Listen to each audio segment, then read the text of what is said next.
Hey, it's the 1st of September 2024. We're going to play Hey Mama, What's for Supper? We've got Greenus Beanus. They're working. We've got Aldi's red beans and rice. Don't knock it. It's awesome. Needs a little extra cayenne, but it's easy to add. That's peanut butter, but we're not talking about that today. We're talking about what's in your number 8 Victor Erie Griswold pan. Old number 8. She beat up. She cooked like a dream. And we have piggy pieces, marinated, and we got a short story. Because many years ago, Mom and Dad had a summer cottage down on Lake Ontario.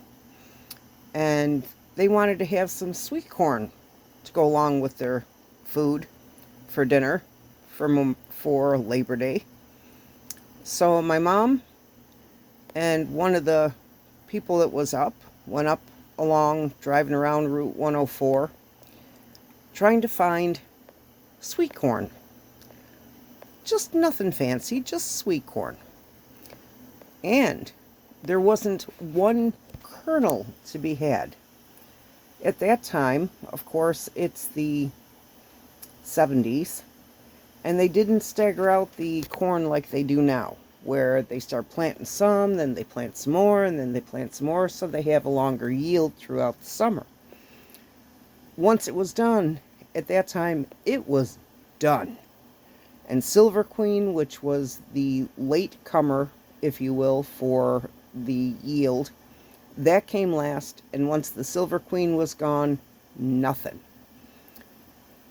And they searched for about 2.5 hours, could not find any corn, came home empty-handed, and then Mom's scrambling trying to figure out what to put in place of the corn, which was kind of humorous in a way.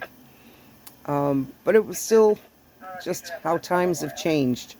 Now you can get sweet corn just about anywhere in the summertime. Best places are still your farm stands or your local farmers market. Yeah, you can get some good stuff at your supermarkets. Walmart, it's been there a little bit usually, and it's a little starchy, but it's still good. Yeah. So now you've got corn. Oh my gosh, we'll have corn probably through another 2.5, 3 weeks at least. And then it'll be done for real good fresh corn. But yeah, that was interesting. That and the time that my mom and their friends, my mom and dad, their friends, had been sipping a little bit on the gin and tonics and had decided they wanted to make garlic butter. And boy, they took some fresh butter, squeezed off a clove of garlic in it, and boy, it was good, but needed a little bit more. So they put in another garlic. Then they put in another garlic. Along about the 6th garlic clove that went in, they finally had enough. Well, it was a little too much garlic. They added about a pound of butter.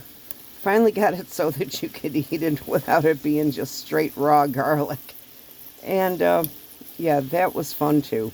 Because nothing used to beat some fresh garlic bread to go along with your supper.